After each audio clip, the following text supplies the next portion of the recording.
ہم تو باپ اور ماں دونوں کی طرف سے مسلمان ہیں، ہم کو کیا پتا ہے اپنوں کو چھوڑنے کا درد کیا ہوتا ہے۔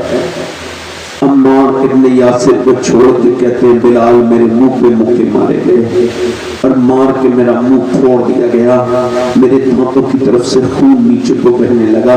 کہتے ہیں پھر میری گردن میں ڈالا لوگوں نے رسی اور پھر میرے کپڑے اتار کے مجھے گھسیٹنے کے لیے چھوڑ دیا۔ بلال حبشی حسان ابن ثابت کہتے ہیں میں نے اپنی آنکھوں سے دیکھا کہ جب میں گیا تھا تو بلال کو گھسیٹ رہے تھے۔ اچھا میں آپ کو بتاؤں، میں بنیان پہن کے کسی کے سامنے نہیں آتا ہوں، حالانکہ میری کوئی حیثیت نہیں ہے، مگر شرم کی وجہ سے بنیان پہن کے بھی میرا دل نہیں کرتا کہ میں کسی اور کے سامنے آؤں۔ مگر بلال حبشی کے ان کا پورے جسم پہ کوئی کپڑا نہیں، گھسیٹتے ہوئے لے کے جا رہے ہیں تو جب ان کا جسم پہ ٹکریں لگتی ہیں کنکریوں کی، جب ان کے جسم پہ کنکری لگتی ہے، پتھر لگتے ہیں تو سیدنا بلال کے جسم سے خون نکلنے لگتا ہے۔ ان کی گردن کو گھسیٹتے ہوئے لے کے جاتے ہیں اور جب ان کو پورے شہر میں گھماتے ہیں ان کی رسی گلے باندھ کر تو وہ کیا کہتے تھے هو اللہ احد هو اللہ احد هو اللہ احد، اللہ ایک ہے۔ اے مسلمانوں اپنے ایمان پہ جا کر کے جھانکو اور دیکھو کیا تم بھی مسلمان ہو، کیا واقعی میں تمہارے اندر وہ ایمان ہے جو بلال حبشی کے اندر تھا کہ ان کے سینے پہ پتھر رکھے جا رہے مگر وہ یہی کہہ رہے ہو اللہ احد۔ حضرت بکر صدیق بولے یار ایک ذکر جلی ہوتا ہے، ایک ذکر خفی ہوتا ہے، ایک ہلکے ہلکے ذکر کیا جاتا ہے، ایک زور زور سے ذکر کیا جاتا ہے، تو ہلکے ہلکے کر لے، لوگ تجھے مارتے ہیں زور سے کرتا ہے۔ تو آپ نے فرمایا ٹھیک ہے، 3 دن تک ہلکے ہلکے بولے، کسی نے مارا بھی نہیں۔ 3 دن کے بعد امیہ جا رہا تھا تو پھر آپ نے فرمایا هو اللہ احد احد احد، اس نے مارا۔ حضرت بکر صدیق آئے میں نے تم سے منع کیا تھا، کہا یا تم نے منع کیا تھا مگر ہلکے ہلکے میں 3 دن میں نے ذکر کیا، وہ مزہ نہیں آیا جیسے جب وہ مجھے مارتے ہیں تب مزہ آتا ہے، اللہ کے نام پہ میں پٹتا ہوں تب مزہ آتا ہے۔ مگر سیدنا بلال حبشی رضی اللہ تعالیٰ عنہ کے اوپر ایک دن پتھر اوپر ڈالے گئے۔ کبھی مکے کی زمین پہ بغیر چپلوں کے چل کے دیکھنا مکے جاؤ تو تم کو بلال حبشی کی اس قربانی کا احساس ہوگا، ورنہ ہو نہیں سکتا کہ جب نیچے سے ان کو دے میں اللہ اکبر۔ ایک مرتبہ میں کعبے میں صبح صبح گیا، جب نکلا تو دھوپ ہو چکی تھی تو اپنے ہوٹل تک بغیر پیروں کے چپلوں کے جب گیا تو پیروں میں میرے چھالے پڑ چکے تھے۔ جب میں چلتا تھا تو مجھے بلال حبشی یاد آتے تھے کہ تپتی ہوئی ریت پر جب ان کو لٹالا گیا ہوگا تو ان کی کمر میں پھپھوکے پڑ کے پھوٹ رہے ہیں، اس کے اندر گرم گرم ریت لگ رہی ہے، ان کے اوپر پتھر رکھ دیا گیا ہے، پھر بھی کہہ رہے ہیں هو اللہ احد هو اللہ احد هو اللہ احد هو اللہ احد۔ ابو جہل نے ایک دن کا امیہ تجھ سے اپنا غلام نہیں بدلتا، تجھ سے یہ بلال نہیں بدلتا، کہ تو بدلتے لے جا۔ بلال کو لے گئے صفا مروا کے درمیان، آگے جا کر کے ایک تھم سے باندھ کے ابو جہل نے منہ پہ مکے مارے، منہ پھٹ گیا۔ ابو جہل بڑا طاقتور آدمی تھا، بولا اسلام چھوڑے گا۔ اب حضرت بلال بولے کوئی میں نے اپنے منہ پہ یہ نام تھوڑی لکھا ہے، یہ محمد کا نام تو میرے دل کے اندر لکھا ہے۔